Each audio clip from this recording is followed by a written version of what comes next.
साथियों, कुछ दोस्तों का कहना था कि संधि पढ़ाइए, तो मैंने आज से संधि पर एक वीडियो बनाने का कोशिश किया। देखिए, संधि मैं बना रहा था, लेकिन संधि में एक शब्द को मैंने देखा कि ये वर्ण शब्द आया है, और जब तक हम वर्ण को नहीं समझेंगे तब तक संधि को नहीं समझ सकते। क्योंकि किसी भी मंजिल के सीढ़ी पर अगर चढ़ना चाहेंगे तो सीढ़ी बाई सीढ़ी चढ़ना पड़ता है। इसीलिए आज हम चलते हैं पहला सीढ़ी की ओर। पहला सीढ़ी है वर्ण। देखिए, पहले वर्ण आप सीखते हैं तो ज़रूर आप संधि को अच्छी तरह से पकड़ सकते हैं, सीख सकते हैं, और उसमें आने वाले सारी कमियों को दूर कर सकते हैं। इसलिए आज वर्ण पर चलते हैं। अगले वीडियो में संधि का आएगा। वर्ण किसे कहते हैं? हिंदी भाषा में प्रयुक्त होने वाली सबसे छोटी इकाई वर्ण कहलाती है। देखिए, सबसे छोटी इकाई क्या है? पहले सबसे छोटी इकाई समझिए। जैसे देखिए, अगर दूरी का माप निकालते हैं तो सेंटीमीटर में सबसे छोटी इकाई। इससे और ज़्यादा बड़ा मीटर, किलोमीटर, बहुत सारे आर ऊपर होते रहता है। ठीक है। इसी प्रकार हिंदी भाषा में जो प्रयुक्त होती है सबसे छोटी इकाई, वही वर्ण कहलाता है। जैसे समझाते हैं सबसे छोटी इकाई क्या है। जैसे क में ये हलंत लगा हुआ है। हलंत का मतलब है कि क आधा है अ। ठीक है। ये सब सबसे छोटी इकाई हुआ, क्योंकि शुरुआत जब करते हैं हम लोग पढ़ाई बचपन से, तो क से या अ से स्टार्ट करते हैं। ये थोड़ी ना कि हम पूरे शब्द को पहले पकड़ लेते हैं। पहले वर्ण पकड़ते हैं, फिर शब्द पकड़ते हैं, फिर वाक्य पकड़ते हैं, फिर अनुच्छेद वगैरह चलने लगते हैं। तो उसी प्रकार हिंदी भाषा की सबसे छोटी इकाई वर्ण कहलाती है। जैसे क, ख, ग, घ, वहाँ बहुत सारे हैं। वो चीज़ हम आगे पढ़ेंगे। उसके बाद दूसरा है वर्णमाला किसे कहते हैं? वर्णमाला। अब देखिए, पहले माला का अर्थ होता है हार। यदि हम फूलों का माला निकालेंगे, फूलों का माला बनाएंगे, तो फूल माला कहलाएगा, है ना। उसी प्रकार वर्णों के माला को वर्णमाला कहते हैं। बस सिंपल सी भाषा में समझ सकते हैं। यहाँ देखिए लिखा है, वर्णों के समूह को ही वर्णमाला कहते हैं। यदि एक वर्ण हुआ मेरा क में तो दो वर्ण है, क और अ। ये समझेंगे, हम आगे समझेंगे। जैसे मान लीजिए क एक वर्ण है, म एक वर्ण है, ल एक वर्ण है। इन तीनों को एक समूह बना देंगे तो कमल बन जाता है ना। यही वर्णमाला हुआ। वर्णों के समूह को वर्णमाला कहते हैं। हिंदी वर्णमाला में 52 वर्ण हैं। ठीक है।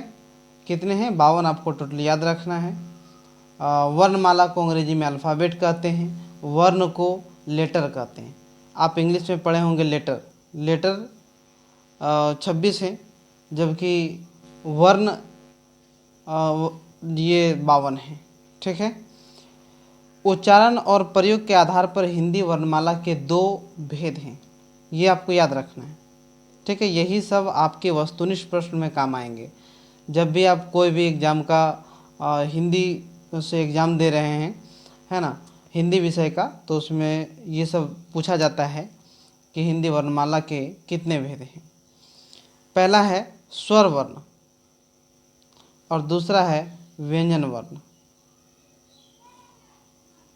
ये दोनों याद रखना है। चलते हैं पहले स्वर की ओर। स्वर वर्ण कितने होते हैं? स्वर 11 होते हैं, ये आपको याद रखना है। यही सब चीज़ आपको याद रखना है। पूछते हैं सवाल में कि स्वर कितने होते हैं, तो हिंदी में स्वर 11 होता है। और स्वर के 4 भेद हैं। पहला है ह्रस्व स्वर, दीर्घ स्वर, संयुक्त स्वर और प्लुत स्वर।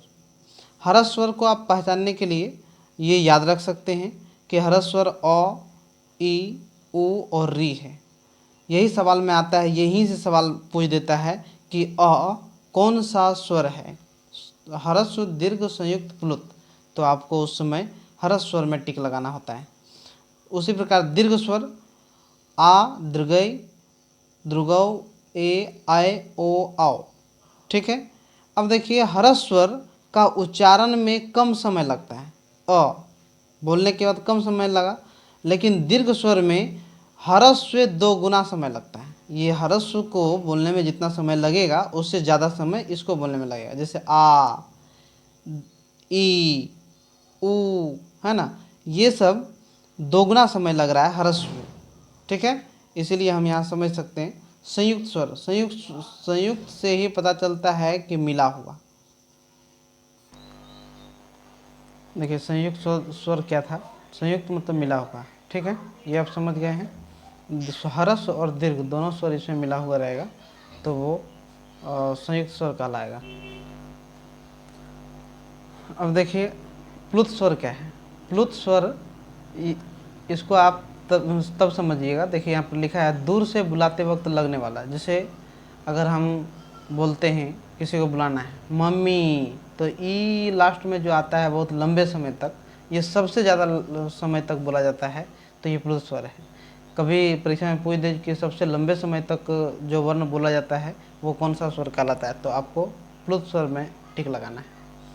ठीक है, अब चलते हैं मात्रा की तरफ। आप स्वर को समझ चुके हैं, स्वर 11 होते हैं, ये 4 प्रकार के हैं। अब मात्रा क्या है, स्वरों के बदले हुए स्वरूप को मात्रा कहते हैं। स्वरों के बदले हुए स्वरूप को मात्रा कहते हैं। जैसे आकार, श्रीकार, दीर्घकार, ये सब सारी मात्रा कहलाता है। अब देखिए अगला है नोट में, ये भी आपको याद रखना है, सभी स्वर और व्यंजन में मात्रा लगा रहता है। ठीक है, ये आपको समझना है तभी जाके आप संधि को समझ सकते हैं। देखिए कैसे लगा रहता है। जैसे यदि हम क का बात करें, व्यंजन समझा रहे हैं, क ये आधा है और इसमें अ जुट गया तो ये क होता है, पूरा क, है ना। पूरा क कहने से इसके मतलब है कि इसमें 2 वर्ण है। ये एक और लेते हैं, जैसे च आधा है और इसमें अगर हम अ जोड़ देते हैं तो ये पूरा च कहलाता है। ठीक है, इसी प्रकार से कोई भी स्वर हो, स्वर आ भी ले लेते हैं, आ में क्या लगा है, अ जोड़ आ बराबर आ होता है। ठीक है, और एक चीज़ ये भी याद रखना है आपको कि अ एक ऐसा वर्ण है जिसमें कोई भी मात्रा नहीं होती है। बस ये एकदम वेरी इम्पोर्टेंट है, ये आपको याद रखना है। ये सवाल में आ जाता है कभी कभी कि कौन ऐसा वर्ण है जिसमें कोई भी मात्रा नहीं लगा रहता है। ठीक है, इसमें तो मात्रा लगा था, आकार, आकार लगा है ना, इसीलिए आ बना, अ जोड़ आकार बराबर आ। ठीक है,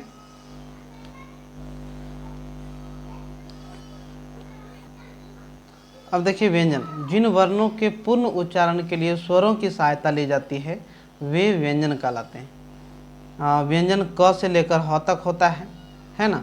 अब यहाँ पर क्या है कि उच्चारण करने के लिए स्वरों की सहायता, देखिए क में अ लगाएंगे तभी तो मेरा क हुआ, तो ये क तो व्यंजन है, आधा जो क है ये व्यंजन है और ये स्वर है, तो क और अ दोनों मिलाकर मेरा क हुआ, इसलिए ये व्यंजन कहलाएगा। ठीक है, और संयुक्त व्यंजन ये भी आपको याद रखना है, 2 व्यंजनों से बना होता है। संयुक्त व्यंजन 2 व्यंजनों से बनाता है। जैसे मान लीजिए अगर हम अक्ष की बात करें, अक्ष में क और मूर्धन स ये दोनों मिला है। ज्यों की बात करें तो ज्यों में ज और या ये दोनों मिला हुआ है, तो इसीलिए 1 2 3 4 संयुक्त स्वर होते हैं। संयुक्त स्वरों की संख्या 4 है। ठीक है, ये आपको याद रखना है। अब व्यंजन, व्यंजन देखिए 3 प्रकार का होता है, स्पर्श व्यंजन, उष्ण व्यंजन और अंतस्थ व्यंजन। ठीक है, स्पर्श व्यंजन वो कहलाएगा जैसे क वर्ग, तो क ख ग घ ङ ये सब स्पर्श व्यंजन है। फिर च इसी तरह से यहाँ तक, फिर ट ठ ड ढ मूर्धन्य, फिर त थ द ध दंत न, प फ ब म, ये टोटल मिलाकर मेरा 25 है। ठीक है, और 25 हो गया। और उष्ण व्यंजन में देखिए तालब स, मूर्धन स, दंत स, ह, ये सब याद रखना है आपको। कभी सवाल में पूछ देता है कि तालब स, मूर्धन स, दंत स, ये सब कौन सा व्यंजन है, तो आपको उस समय उष्ण व्यंजन का जवाब देना है। य र ल व ये अंतस्थ व्यंजन है, इसीलिए यहाँ 4 यहाँ 4। अब देखिए 25 4 और 4 ये जोड़ देंगे तो कितना होता है 33। इसलिए आपको याद रखना है कि व्यंजनों की संख्या 33 है। यहाँ पर देखिए लिखा हुआ है, इसकी संख्या 33 है। ठीक है, तो ये आपको याद रखना है। उसके बाद उच्चारण स्थान। उच्चारण स्थान मुख के जिस भाग से जिस वर्ण का उच्चारण होता है उसे उच्चारण स्थान कहते हैं। जैसे कंठ से जो वर्ण का उच्चारण होगा तो ये कंठ उच्चारण स्थान हुआ, है ना। ओष्ठ भी उच्चारण स्थान हुआ। तालु, मूर्धा, दंत आदि होता है, जैसे नासिक, है ना। ये सभी उच्चारण स्थान हुआ। अब उच्चारण स्थान की एक तालिका हम आपको बताते हैं, उसको भी आप याद रख लीजिएगा कि क का उच्चारण स्थान कहाँ है। तो क का उच्चारण स्थान आप क बोल के देखिए, क अगर बोलने के बाद वो कंठ से निकलता है।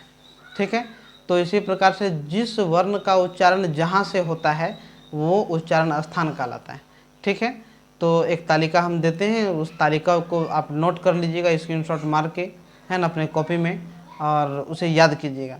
इसमें से हम जितना भी बताए हैं सब इम्पोर्टेंट है, और संधि को समझने के लिए आपको व्यंजन, स्वर, ये पूरी अच्छी तरह से आपको समझना पड़ेगा। बस ये जानिए कि किसी भी हम वर्ण का उच्चारण अगर करते हैं तो उसमें स्वर और व्यंजन दोनों का मिश्रण होता है, तभी उसका उच्चारण हो पाता है, और मात्रा का भी मिश्रण होता है। साथियों देखिए, यही है मेरा उच्चारण स्थान की तालिका। इसमें से जो है अ, आ, क, ख, ग, है ना, वहाँ विसर्ग, ये कंठ और जीभ का उच्चारण स्थान है, इसलिए इसे कंठस्थ में कहेंगे। उसी प्रकार आप देख सकते हैं यहाँ सभी का उच्चारण स्थान लिखा हुआ है कि कौन सा वर्ण किस उच्चारण स्थान से बोला जाता है। ठीक है, आप इसे नोट करें और अपने कॉपी में लिखें और याद करें। ठीक है, अब अगले वीडियो में हम इसका वस्तुनिष्ठ प्रश्न देंगे। उस वस्तुनिष्ठ प्रश्न को आप बनाने की कोशिश कीजिए। यदि बन जाए तो समझिए कि आप बिल्कुल अच्छी तरह से सीख चुके हैं। साथियों, यदि आप मेरे इस वीडियो से ज़रा सा भी सीख प्राप्त किए हैं, कुछ ज्ञान मिला है, तो आप मेरे चैनल को सबसे पहले आप लाइक कीजिए, उसके बाद सब्सक्राइब कीजिए और बगल में बेल आइकन के घंटे को प्रेस कीजिए, ताकि दूसरी बार अगर हम वीडियो डालें तो आपके पास वो नोटिफिकेशन पहुंच सके और आप ज्ञान प्राप्त कर सकें।